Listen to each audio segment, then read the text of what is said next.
Arcelia, quiero el divorcio. No llores, no ruegues, no hay vuelta atrás. A partir de ahora, habla únicamente con mi abogado. Al final de cuentas, siempre fuiste demasiado mediocre para asuntos importantes. La frialdad en su voz cortó como una navaja. Un torbellino de emociones se mezcló en mi pecho mientras me dirigía a la oficina de su abogado. Al entrar, el gran Jaque Thompson levantó la vista de los documentos. La sorpresa en su rostro al reconocerme fue deliciosa. Sí, soy la esposa, murmuré, observando cómo el color desaparecía de su rostro. Pero quizá me conozcas por otro nombre. Pobre Fabricio. Realmente debió haber investigado mejor sobre la abogada mediocre con la que se casó. Pero ahora, bueno, ahora es demasiado tarde. Bienvenidos al canal Venganza Merecida. Si están disfrutando esta historia, suscríbanse al canal y denle like al video para conocer las próximas historias. Hola a todos. Me llamo Arcelia, y hoy voy a compartir con ustedes una historia que cambió mi vida por completo, cómo transformé una traición en mi mayor victoria. ¿Conocen ese dicho de que la venganza es un plato que se sirve frío? Bueno, la mía fue servida con todos los recursos legales y una pizca de justicia poética que solo la vida real puede proporcionar. Debo advertirles, si están aquí esperando una historia de perdón y superación pacífica, lamento decepcionarlos. Esta es una historia sobre cómo utilicé mi inteligencia y conocimientos jurídicos para darle una lección inolvidable a alguien que pensó que podía humillarme y salirse con la suya. Pero para entender cómo llegué hasta aquí, necesitamos retroceder en el tiempo. Conocí a Fabricio en 2013, durante un evento jurídico en un lujoso hotel de la ciudad. Él estaba allí representando a su empresa en pleno crecimiento, y yo era una joven abogada decidida a construir mi carrera. Nuestro primer encuentro parecía sacado de una película romántica. Derramó café accidentalmente sobre mis documentos e insistió en pagar la tintorería para limpiar mi traje. Su encanto era innegable. Alto, siempre impecablemente vestido, con un Rolex en la muñeca y ese tipo de confianza que algunas confunden con arrogancia. Fabricio tenía el don de la palabra y una habilidad impresionante para hacer que cualquiera se sintiera especial, algo que después descubrí que era una de sus armas más peligrosas.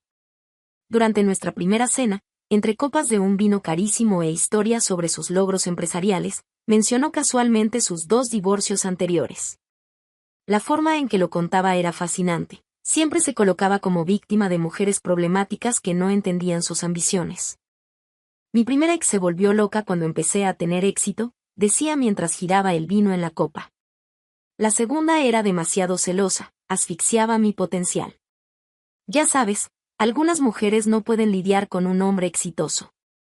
Marina, mi mejor amiga y también abogada, fue la primera en encender la alarma. Estábamos almorzando cuando reunió el valor para hablar. Celia, ¿te has dado cuenta de cómo actúa en eventos sociales? ¿De la forma en que mira a otras mujeres, incluso estando contigo al lado? ¿De cómo siempre tiene una historia conveniente sobre sus exesposas que están locas? Otras amigas también intentaron advertirme. Clara, que trabajaba en el mismo círculo empresarial que él, mencionó rumores sobre su comportamiento con empleadas. Patricia, psicóloga, señaló patrones clásicos de manipulación en su conducta. Pero yo estaba ciega. No solo por amor, sino por esa arrogante certeza de que conmigo sería diferente. Al final, yo no era como las demás, era una profesional exitosa, independiente, especial, como él siempre se encargaba de recalcar.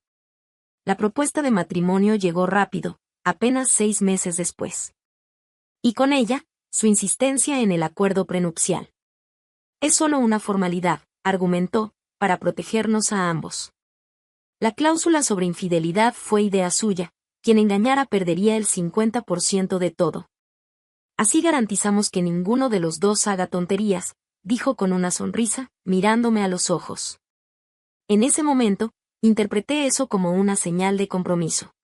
Hoy reconozco que era una proyección de su propia culpa. Un patrón clásico de quien engaña es acusar al otro de lo que hace. Los primeros años fueron como un sueño, viajes internacionales, regalos caros, fiestas deslumbrantes. Parecía haber cambiado de verdad. El conquistador reformado, decían nuestros amigos. Poco sabían ellos, Y poco sabía yo, que aquello era solo el primer acto de una obra muy bien ensayada. La transformación de Fabricio fue tan gradual que, como una rana en el agua que hierve lentamente, no me di cuenta de que estaba siendo cocida viva en mi propio matrimonio. Comenzó cuando su empresa realmente despegó, 3 años después de nuestro matrimonio. La primera señal fue sutil, comentarios aparentemente inocentes sobre mi carrera. Cariño, no necesitas esforzarte tanto, yo puedo mantenernos a los dos, decía con una sonrisa condescendiente durante las cenas. Lo que antes era admiración por mi independencia se transformó en algo cercano al desprecio. Mi carrera jurídica, que al inicio de la relación él describía como impresionante, ahora era referida como un hobby encantador. En eventos sociales, me presentaba como mi esposa, trabaja en un despacho de abogados, omitiendo convenientemente que yo era socia de una de las firmas más grandes del estado. Pero permití esa narrativa. Por estrategia profesional, siempre había mantenido un perfil discreto, utilizando mi apellido de soltera en el trabajo. Esa separación entre vida personal y profesional, que comenzó como una elección práctica, terminó siendo mi mayor ventaja. Los signos de la traición comenzaron a aparecer de forma casi imperceptible. Primero fueron las reuniones que se extendían cada vez más. Una cena con clientes que antes terminaba a las 10 de la noche ahora frecuentemente se alargaba hasta la madrugada. Los viajes de negocios, que solían durar 2 o 3 días, misteriosamente se transformaban en semanas enteras. El hombre que antes se aseguraba de llamarme 3 veces al día cuando estaba fuera, ahora estaba demasiado ocupado para mantener el contacto. Los mensajes de texto se volvieron breves, protocolares. En reunión. Hablo después. Día lleno. El celular, que antes dejaba olvidado en cualquier lugar de la casa, empezó a ser guardado con un celo obsesivo. Cuando sonaba, siempre salía de la sala para contestar. La contraseña, que yo conocía desde el inicio del matrimonio, fue cambiada por motivos de seguridad corporativa. Nuestra intimidad también cambió. Los besos apasionados fueron reemplazados por simples roces rápidos. Nuestros domingos, que solían ser sagrados, desayunos en la cama, películas abrazados en el sofá, cenas con vino, comenzaron a ser interrumpidos por emergencias en la oficina. La gota que colmó el vaso fue cuando empezó a trabajar los viernes por la noche, precisamente cuando, como descubrí después, su nueva asistente ejecutiva también hacía horas extra. En una de esas noches, llegó a casa con un perfume distinto impregnado en el cuello de la camisa. Cuando le pregunté al respecto, la respuesta fue rápida, ensayada: debe ser del taxi, tomé un Uber con mucho perfume. La mentira era tan obvia que dolía. Pero lo peor no era la traición en sí, sino la manera en que parecía cada vez más desdeñoso conmigo. Como si yo fuera demasiado tonta para darme cuenta, demasiado incapaz para confrontarlo, demasiado dependiente para dejarlo. ¡Qué ironía! El hombre que tenía tanto miedo de ser engañado en sus matrimonios anteriores, que insistió en un acuerdo prenupcial con una cláusula específica sobre infidelidad. Ahora repetía exactamente el comportamiento que decía tanto temer. La verdad tiene su propio momento. En mi caso, eligió un viernes por la noche, cuando Fabricio estaba en otra de sus reuniones urgentes. Yo estaba en nuestro despacho en casa, organizando algunos documentos, cuando encontré su antigua laptop. Había comprado una nueva recientemente y esta estaba olvidada en un cajón. Por pura casualidad o tal vez por destino, el ordenador seguía conectado al Wi-Fi y, más sorprendente aún, logueado en sus cuentas. Nunca fui de las que revisan las cosas de su pareja. En 10 años de matrimonio, jamás había revisado su celular ni sus correos electrónicos. Pero algo en esa noche y quizás el cúmulo de mentiras, quizás la intuición y me hizo hacer clic en el icono de Facebook. Lo que encontré fue como abrir una caja de Pandora digital. Ahí estaba todo, conversaciones con su asistente ejecutiva, Verónica, 15 años más joven que él. No eran solo mensajes de trabajo, eran planes, promesas, fotos. Cientos de ellas. Cenas en restaurantes caros, fines de semana en resorts, regalos lujosos, todo mientras yo creía que estaba cerrando negocios importantes. Pero lo que realmente me destruyó no fueron las pruebas de la infidelidad física, sino los mensajes en los que hablaba de mí. ¿Mi esposa? Es solo una abogada de un despacho pequeño. No tiene idea del mundo real de los negocios. Piensa que es importante porque gana algunos casos. Ni siquiera sabe que solo consigue clientes porque es mi esposa.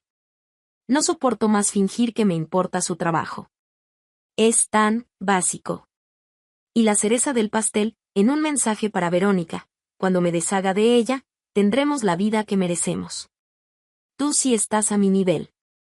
Ella nunca fue más que una abogada mediocre con suerte de haberse casado conmigo. Leí todo metódicamente, como si estuviera analizando pruebas para un caso. Tomé capturas de pantalla, guardé las conversaciones, documenté fechas. La abogada en mí tomó el control mientras la esposa se desmoronaba por dentro. Los mensajes más antiguos revelaron que el romance ya llevaba 8 meses. 8 meses de mentiras descaradas, de besos falsos, de te amo vacíos. 8 meses en los que planeaba nuestro divorcio a mis espaldas, subestimando completamente quién era yo y de lo que era capaz.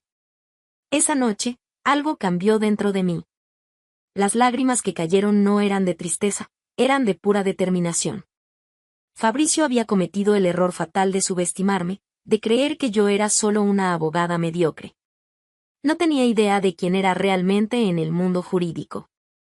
No sabía que esa mujer a la que llamaba abogada de un despacho pequeño era temida en los tribunales, respetada por los jueces y temida por otros abogados. Y, sobre todo, había olvidado por completo el acuerdo prenupcial que él mismo insistió en establecer. Era un martes a las 14:47 cuando mi teléfono sonó. El nombre de Fabricio apareció en la pantalla y, por alguna razón, supe que esa no sería una llamada común. Arcelia, su voz sonaba diferente, fría, calculadora, casi satisfecha. Necesitamos hablar. ¿Algún problema, Fabricio? En realidad, no. Por primera vez en mucho tiempo, todo está perfectamente claro para mí. Hizo una pausa dramática. Quiero el divorcio. Mi corazón se aceleró, pero no por dolor, sino por anticipación. Era el momento que había estado esperando. Divorcio, repetí calmadamente. Exactamente. Estoy cansado de esta farsa. Cansado de fingir que me importan tus casos jurídicos insignificantes, de pretender que estás a la altura de lo que he construido. Interesante tu postura, respondí, manteniendo la voz controlada. Mira, voy a ser directo porque, a diferencia de ti, mi tiempo es valioso, continuó, su arrogancia rebosante. Ya contraté a Jake Thompson, el mejor abogado de la ciudad. Él se encargará de todo. Jake Thompson, repetí, conteniendo una risa. Así es. Y créeme, no es como esos abogadillos de casos menores que tú conoces. Él es de lo más alto nivel. Entendido. ¿Sabes qué? Deberías agradecer los años que estuviste a mi lado. ¿Cuántos de tus clientes conseguiste solo por ser mi esposa? Vamos, seamos honestos, tu carrera nunca fue más que un pasatiempo conveniente. ¿Algo más que quieras agregar, Fabricio? Sí. Ya he arreglado todo. Tienes una semana para salir de la mansión. Puedes regresar a ese departamentito que tenías antes de conocerme. Ah, y ni se te ocurra intentar pelear. No tienes la menor oportunidad contra Jake. ¿Eso es todo? Eso es todo. ¿Sabes qué es lo más gracioso? Siempre te creíste tan lista, tan profesional, pero nunca fuiste más que una abogada mediocre con suerte de haberte casado bien. Ahora tengo que colgar, tengo una vida real que vivir. Claro, no voy a quitarte más de tu valioso tiempo, respondí. Solo una última cosa, ¿estás absolutamente seguro de esta decisión? Nunca he estado tan seguro en mi vida. Finalmente voy a poder estar con alguien de mi nivel. Perfecto. Entonces hablaré con Jake Thompson.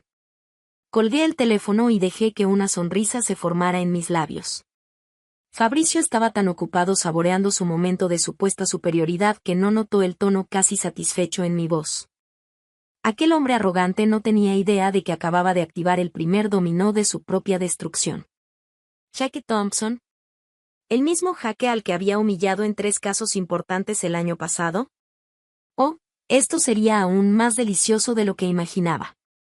A la mañana siguiente, me preparé con especial cuidado. Elegí mi traje Chanel negro, Ese que uso para los casos importantes, un par de Louboutins rojos y mi reloj Cartier, un regalo que me di a mí misma después de ganar mi primer caso millonario. Si Fabricio pensaba que yo era una abogada mediocre, era hora de mostrar exactamente quién soy. La oficina de Jaque Thompson ocupaba el último piso de uno de los edificios más prestigiosos de la ciudad. Su secretaria, Amanda, casi dejó caer el café cuando leyó mi nombre. Doctora Arcelia Andrade, tengo una cita programada. Sus ojos se abrieron de par en par. ¿Dra. Andrade? La misma que. Exacto, sonreí suavemente. ¿El doctor Thompson me está esperando? Mientras hacía la llamada interna, noté que sus manos temblaban ligeramente. Jaque había perdido 3 casos importantes contra mí el año pasado, y todo su equipo lo sabía. Puede pasar, doctora Andrade, murmuró, aún pálida. Jaque estaba de espaldas a la puerta cuando entré, mirando por la ventana panorámica. Típico, pensé, tratando de crear una escena de poder. Señor Thompson, llamé suavemente. Cuando se giró, saboreé cada microsegundo de su expresión cambiando. Primero apareció la sonrisa automática de quien recibe a un cliente, luego el reconocimiento, seguido del impacto y, finalmente, el puro terror. Dra. ¿Doctora Andrade? Balbuceó, su pose de abogado poderoso completamente destruida. ¿Es usted la esposa del señor Fabricio? ¿Sorprendido? Pregunté, sentándome sin esperar invitación. Me imagino que mi esposo me describió de una forma un tanto diferente. Jaque aflojó la corbata, visiblemente incómodo. Mencionó que su esposa trabajaba en derecho, pero no mencionó que era la misma abogada que destrozó su defensa en el caso Méndez. ¿O que fue responsable de su mayor derrota en el tribunal el año pasado? Sonreí mientras abría mi carpeta. Curioso como siempre minimiza mis logros profesionales. Comencé a disponer documentos sobre su escritorio, el acuerdo prenupcial, capturas de pantalla de las conversaciones, fotos, recibos de hotel, todo meticulosamente organizado y documentado. ¿Sabe, Jaque? Continué mientras él examinaba los documentos con un creciente horror. Hay algo fascinante sobre los narcisistas. Están tan ocupados creyéndose más inteligentes que todos que a menudo tropiezan con su propia arrogancia. Jaque tomó el acuerdo prenupcial con manos temblorosas, sus ojos abriéndose de par en par al leer la cláusula de infidelidad. Y esto es exactamente lo que está pensando. La cláusula que Fabricio insistió en incluir, tan preocupado de que yo pudiera engañarlo. Irónico, ¿no? Doctora, empezó, su rostro ahora completamente pálido, yo no sabía, él nunca mencionó. Claro que no lo mencionó. Al igual que no mencionó que su abogada mediocre de esposa es, en realidad, una de las profesionales más respetadas del Estado. Dígame, Jaque, ¿cómo piensa defender este caso? Jaque pasó los siguientes minutos en un silencio absoluto, estudiando cada documento como si buscara desesperadamente una brecha, una salida. Pero no había ninguna. Cada prueba estaba ahí, irrefutable, devastadora. Doctora Andrade, finalmente habló, con la voz casi en un susurro, esto es, extremadamente comprometedor. Qué bueno que coincida, sonreí mientras sacaba otra carpeta de mi bolso. Porque aún no le he mostrado las pruebas más interesantes. Deslicé sobre la mesa fotos de Fabricio usando tarjetas corporativas para regalar a su amante. Correos electrónicos que demostraban que la había colocado en la nómina de la empresa con un puesto fantasma y depósitos sospechosos en cuentas offshore. Como abogada corporativa, continué con calma, sería una pena que estas irregularidades fiscales salieran a la luz durante el proceso de divorcio, ¿no cree? Jaque se dejó caer pesadamente en su silla. Y él me aseguró que sería un caso simple. Claro que lo hizo. Fabricio siempre subestimó mis capacidades. Un error que usted, Jaque, sabe que no debería cometer. Jaque sacó un pañuelo de su bolsillo y se limpió la frente sudorosa. Y necesito ser honesto con usted. No puedo continuar con este caso. ¿Por qué? ¿El mejor abogado de la ciudad tiene miedo de enfrentarse a una abogada mediocre? Lo provoqué, citando las palabras de Fabricio. Señora, Quiero decir, doctora, se corrigió rápidamente, ambos sabemos que no hay nada de mediocre en su carrera. En realidad, vaciló, después del caso Méndez, varios despachos tienen una política no oficial de evitar litigios contra usted. Aquello era música para mis oídos, pero mantuve mi expresión neutral. Interesante. ¿Y qué piensa hacer ahora?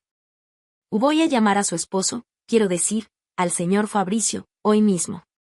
No puedo representarlo en este caso. Sería antiético. ¿O antiético? Que levanté una ceja. ¿O simplemente un suicidio profesional? Jaque tragó saliva. Ambos. Me levanté, recogiendo solo lo necesario y dejando con él suficientes copias para atormentar su conciencia profesional. Ha sido un placer, Jaque.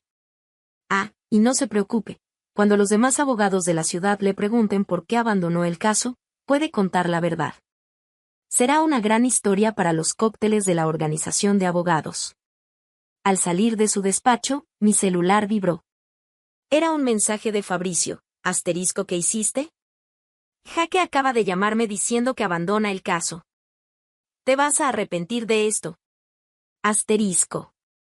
Sonreí mientras escribía una respuesta corta.